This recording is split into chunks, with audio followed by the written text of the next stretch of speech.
அன்பிற்குரிய அருமை பெருமக்களே, சுபுவுடைய தொழுகையை தொழுது முடித்து விட்டு அமர்ந்திருக்குவர் அல்லாஹு தபாரக்கு வ தஆலா இந்த உலகத்தை படைத்து, இந்த உலகத்திலே நம்மை படைத்து நம்மளை எப்படி வாழ வைத்து கொண்டிருக்குகிறான், நாம் எப்படி வாழ்ந்து கொண்டிருக்கிறோம் என்றால், அவன் கொடுத்த நியமத்தை கொண்டு யாராருக்கு எந்த அளவுக்கு அல்லாஹ் நியமத்தை கொடுத்திருக்கிறானோ அந்த மாதிரி வாழக்கூடிய வழியினை அல்லாஹ் உலகத்திலே காட்டியிருக்கிறான். அன்பிற்குரியவர்களே, யாராருக்கு எந்த வழியிலே நியமத்தை கொடுத்திருக்கிறானோ அந்த நியமத்தை கொண்டு என்ன செய்யலாம், உலகத்தில் வாழலாம். யாரும் பட்டினியாக இருக்கக்கூடிய சூழ்நிலை இல்லை, யாரும் வீடு இல்லாமல் இருக்கக்கூடிய சூழ்நிலை இல்லை, யாரும் துணிமணி இல்லாமல் இருக்கக்கூடிய சூழ்நிலை இல்லை. அன்பிற்குரியவர்களே, இதுதான் உலகத்துடைய நியதி. அதே நேரத்தில் அன்பிற்குரியவர்களே, நாம எதையாவது பார்த்து கொண்டு, எதையாவது சிந்தித்து கொண்டு, எதையாவது அதிகமாக நம்மளை விட உயர்ந்தவர்களை போன்று நாம் வாழ வேண்டும் என்று முயற்சி வேண்டும் என்றால் பண்ணலாம். அதே நேரத்திலே நினைத்தவுடனே அப்படி வாழ வேண்டும் என்று வாழுவதும் அவசியம் இல்லை. அதற்குண்டான வழியையும் அல்லாஹ் என்ன சொல்லலை. அதே நேரத்தில் நமக்கு கீழே உண்டானவர்கள் எப்படி இருக்கிறார்களோ அவர்களை போன்று வாழ வேண்டும் என்றால் வாழலாம். அது நம்மளுடைய பிரியம். வாழ வேண்டும் என்றால் வாழலாம். அதே நேரத்தில் நமக்கு கீழே இருக்கக்கூடியவர்களை போன்று நாம் வாழ வேண்டும் என்ற அவசியம் இருக்குகிறதா என்றால் அது இல்லை என்பதற்குரியவர்களே. ஆனால் நாம் எப்படி வாழ்ந்தாலும் ஒன்றே ஒன்று அவசியம். இந்த உலகத்தை அல்லாஹ் என்னைக்கு படைத்தானோ, உலகத்தை படைத்து உலகத்தில் நம்மளை என்னைக்கு படைத்தானோ அன்றைக்கே என்ன செய்வது அவசியமாகிவிட்டது. அதாவது அழுக்கை நீக்குவது அவசியமாகிவிட்டது. அன்பிற்குரியவர்களே, சுவனத்திலே இருக்குகிற வரைக்கும் ஆதமுக்கு என்ன ஏற்படலை, அழுக்கு ஏற்படலை. ஆதம் அவர்களுக்கு என்ன ஏற்படலை, அந்த அழுக்கை நீக்குவதற்குண்டான வழியை தேட வேண்டிய அவசியம் ஏற்படலை. இந்த உலகத்திற்கு ஆதம் அலைஹிஸ்ஸலாம் அவர்கள் என்றைக்கு இறக்கப்பட்டார்களோ, அம்மா ஹவ்வா என்றைக்கு உலகத்திற்கு இறக்கப்பட்டார்களோ அன்றைக்கு என்ன ஆகிவிட்டது, அழுக்கு என்பது உடலிலே படிய ஆரம்பித்து விட்டது. அழுக்கு என்பது உடலிலே படிய ஆரம்பித்து விட்டது. அவர்கள் சம்பாதிக்கக்கூடிய, அவர்கள் செய்யக்கூடிய தொழிலிலே என்ன ஆரம்பித்து விட்டது, அந்த தொழிலே வரக்கூடிய வருமானத்திலே பதரை நீக்குவது அவசியமாகிவிட்டது. அன்பிற்குரியவர்களே, நான் ஏன் இதை சொல்றேன்டா, யார் யாருக்கு அல்லாஹ் எதை கொடுத்திருக்கிறானோ அதை நாம் தான் கஷ்டப்பட்டு சம்பாதிக்கிறோம். அதில் எந்த விதமான சந்தேகமும் கிடையாது. அல்லது நம்மளுடைய மூதாதையர்கள் கஷ்டப்பட்டு சம்பாதித்து வைத்திருப்பார்கள். அந்த பொருள் ஹராமான வழியிலே வந்தாலும் கூட அதுவும் ஒரு கஷ்டத்தின் மூலமாகத்தான் வந்திருக்கும். அதுல ஒன்றும் சந்தேகம் இல்லை. ஹராமு தான். அதே நேரத்தில் அதற்கும் அவர்கள் பாடுபட்டு என்ன செய்திருப்பார்கள், உருவாக்கி இருப்பார்கள். அந்த பொருளையும் நம் உடலையும் நம் உயிரையும் என்ன செய்ய வேண்டியது இருக்குகிறது, சுத்தம் பண்ண வேண்டிய அவசியம் இருக்குகிறது. நாம் நல்லா குளிக்கிறோம், வீட்டை சுத்தமாக கூட்டுகிறோம்.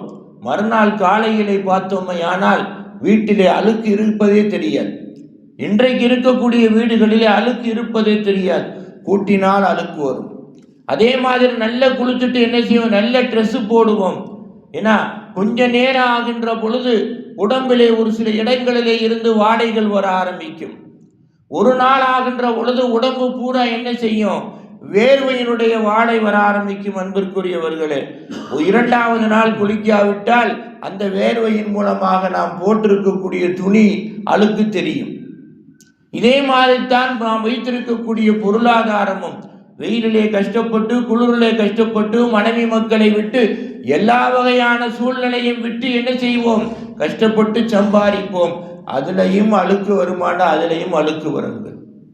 அல்லாஹ் எதற்காக தர்மம் செய்ய சொன்னான், எதற்காக ஜக்காத்து கொடுக்க சொன்னான், நாம் பட்டு கஷ்டப்பட்டு சம்பாதிக்கக்கூடிய பொருளை அடுத்தவர்களுக்கு நீ ஏன் அதில் பங்கிட்டு கொடுன்னு சொன்னான்டா, அதனுடைய அழுக்கை நீக்குவதற்காகத்தான் சொன்னான்.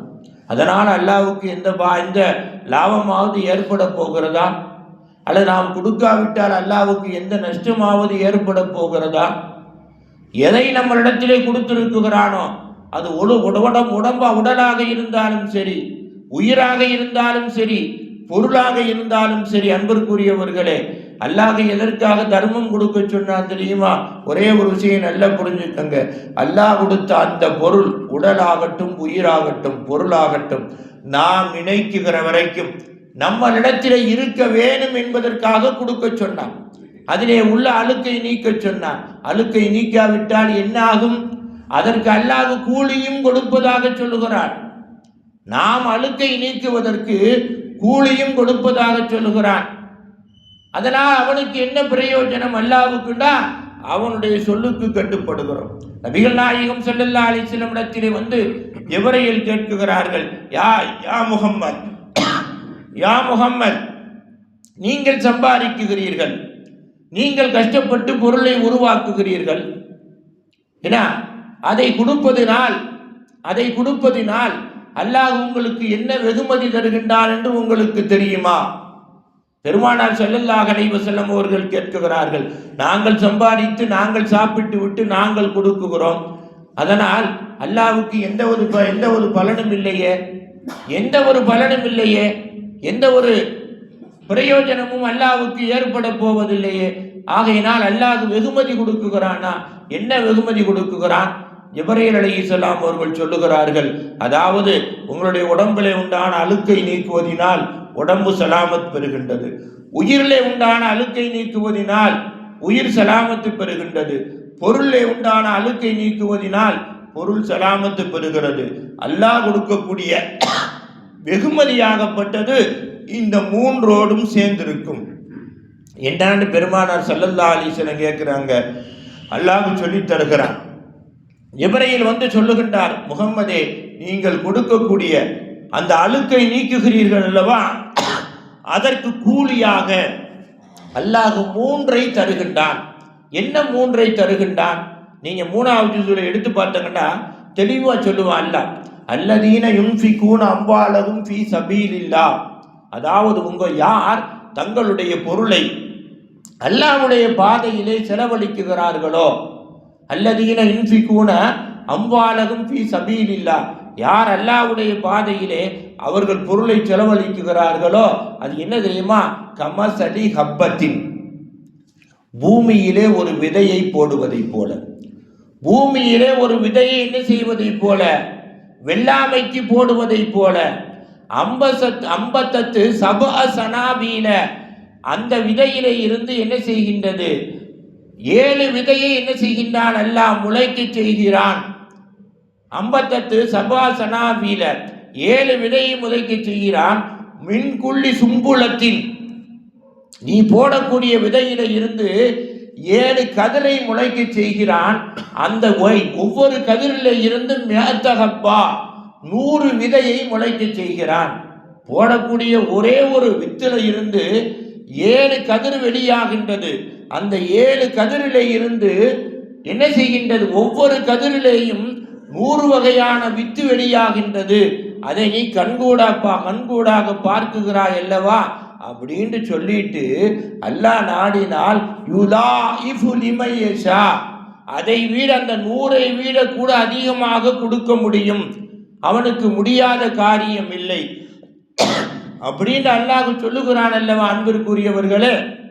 அதைத்தான் ஜிப்ரீல் சொல்றாரு, முகம்மதே, நீங்கள் அடுத்தவருக்கு உங்களுடைய பொருளில் இருந்து உதவி செய்வதால் முதலாவது பிரயோஜனம் என்ன தெரியுமா?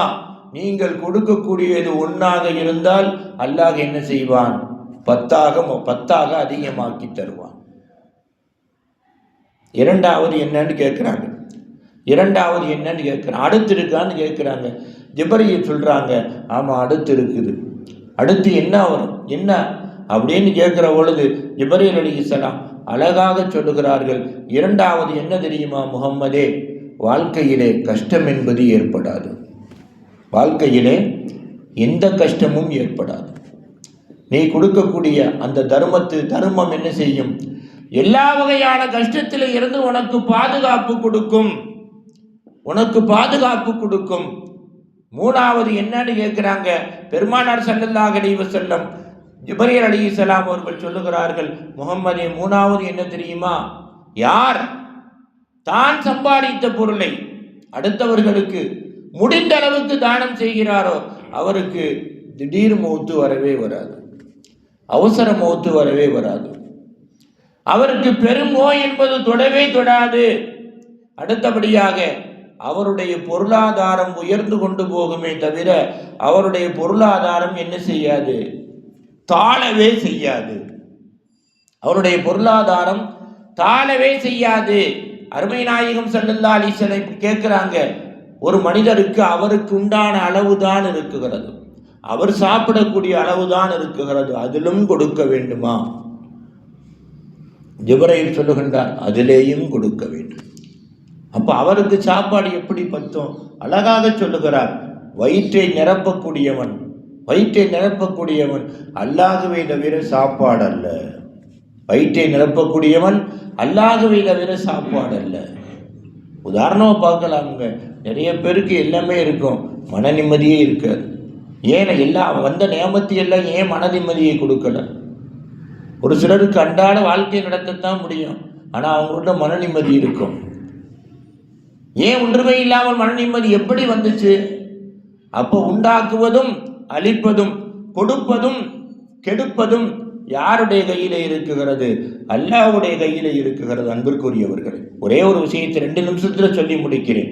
அப்துர் ரஹ்மான் இப்னு அவ்ஃபை பற்றி நமக்கு எல்லாத்துக்கும் தெரியும். பெரிய மக்காவுடைய கோடீஸ்வரர், ஹிஜ்ரத்து போறார். மக்காவில் இருந்து மக்காவை துறந்து இஸ்லாத்திற்காக மதீனாவுக்கு போனார். மதீனாவுக்கு போனால் உடுத்திருக்க துணியை தவிர எதுவுமே இல்லை. மதீனாவாசிகளிடத்தில் ஒவ்வொரு சஹாபியையும் ஒவ்வொருத்தட்ட ஒப்படைச்சாங்க.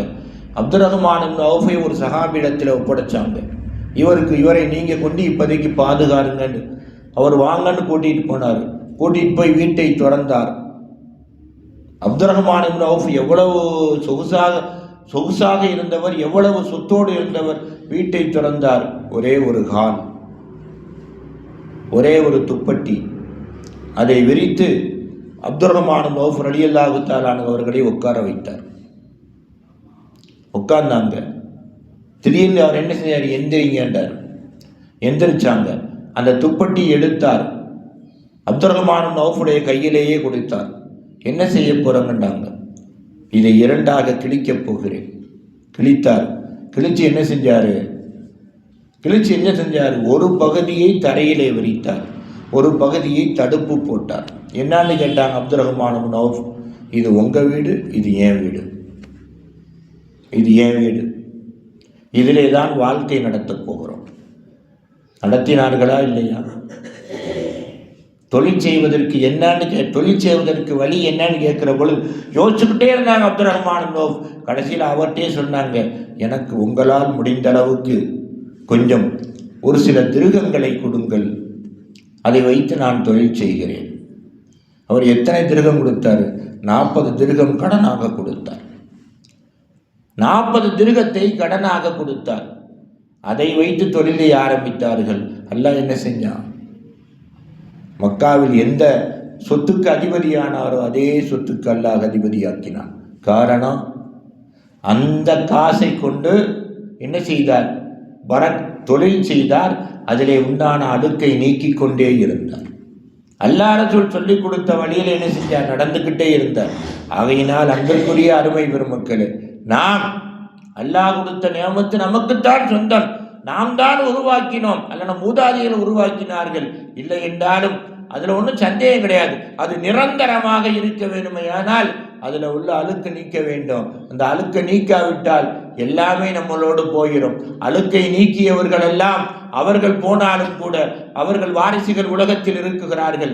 அந்த சொத்துக்கள் எல்லாம் தர்ம சொத்துக்களாக இன்றைக்கும் உலகத்தில் பெருகி கொண்டிருக்கிறது. அன்பிற்குரியவர்களே, அதே வழியிலே நாமும் நடந்தால் பரக்கத்தை உறுதியாக பெறலாம். கஷ்டமில்லா வாழ்க்கை வாழலாம். அவசர மௌத்து, திடீர் மௌத்து, பெரும் நோயில இருந்து பாதுகாப்பு பெறுவதோடு ஏழ்மைத்தனத்தில் இருந்து பாதுகாப்பு பெறலாம். இதுதான் நல்லோர்கள் வாழ்ந்த வாழ்க்கை. இதுதான் நல்லோர்களுக்கு அருமை நபிகள் ஸல்லல்லாஹு அலைஹி வஸல்லம் அவர்கள் கற்றுக் கொடுத்த வாழ்க்கை. அந்த வாழ்க்கையை நாமும் பின்பற்றினால் இந்த நாள் அல்ல, நம் வாழ்வில் சந்திக்கும் ஒவ்வொரு நாளும் இறைவனுடைய அன்பு நம்மளை தேடி வரும் என்பதிலே சந்தேகம் இல்லை. அந்த நல்ல பாக்கியத்தை வல்லநாயன் ரப்பு தஆலா உங்களுக்கும் எனக்கும் இந்நாள் அல்ல எந்நாளும் நிரந்தரமாக தந்து அருள் புரிவானாக. வாஹிர தஅவானா அனில் ஹம்துலில்லாஹி ரப்பில் ஆலமீன். அல்லாஹும்ம ரப்பனா ஆத்தினா ஃபித் துன்யா ஹஸனா வ ஃபில் ஆகிரத்தி ஹஸனா வ கினா அதாபன்னார். அல்லாஹும்ம ரப்பிர்ஹம்ஹுமா கமா ரப்பவுனா சிகாரா வ ஸல்லி அலன் நபி சய்யிதினா வ நபீனா மௌலானா முஹம்மதி வ அலா ஆலிஹி வ அஸ்ஹாபிஹி அஜ்மஈன் பிரஹ்மதிக யா அர்ஹமர் ராஹிமீன். அல்ஹம்துலில்லாஹி ரப்பில் ஆலமீன். ஸல்லல்லாஹு அலா முஹம்மது ஸல்லல்லாஹு அலைஹி வஸல்லம். ஸல்லல்லாஹு அலா முஹம்மது ஸல்லல்லாஹு அலைஹி வஸல்லம். ஸல்லல்லாஹு அலா முஹம்மது யா ரப்பி ஸல்லி அலைஹி வஸல்லம்.